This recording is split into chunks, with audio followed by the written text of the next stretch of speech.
Baik, saya akan mengambil kasus pembocoran data dari PLN Mobile di tahun 2022. Pada awalnya, perkembangan teknologi yang membuat banyak layanan publik beralih ke sistem yang berbasis aplikasi termasuk PLN yang meluncurkan PLN Mobile untuk memudahkan pelanggan dalam pembayaran dan pengaduan. Namun, kemajuan teknologi seperti ini bisa berdampak positif dan juga bisa berdampak negatif. Dalam kasus ini, dugaan kebocoran terjadi karena lemahnya sistem keamanan server atau kurangnya pembaruan sistem keamanan secara berkala. Apa sih yang harus dilakukan PLN Mobile terhadap kebocoran data ini? Ya, tanggung jawab platform dan perlindungan hak konsumen yang harus dilakukan PLN adalah menjamin keamanan data konsumennya. Dalam hal ini, PLN wajib menerapkan sistem keamanan yang memenuhi standar internasional seperti data encryption, firewall protection, dan multi-factor authentication. Selain itu, PLN juga berkewajiban memberitahu masyarakat secara terbuka apabila terjadi pelanggaran data seperti kebocoran data dan hal lainnya.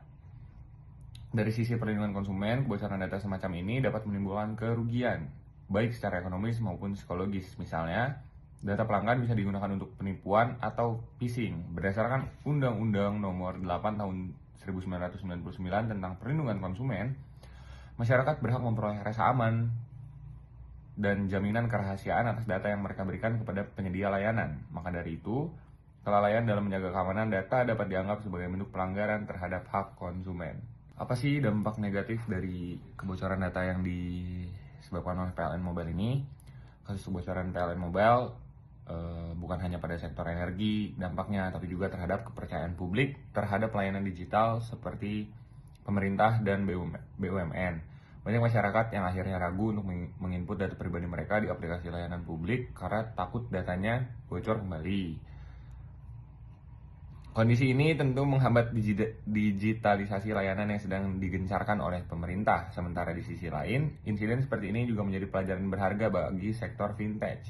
Fintech dituntut untuk membangun sistem keamanan yang lebih kuat, menggunakan teknologi seperti biometric verification dan AI-based fraud detection untuk melindungi data pengguna. Selain itu, fintech juga berperan penting dalam meningkatkan literasi digital masyarakat agar lebih waspada terhadap penipuan berbasis data pribadi.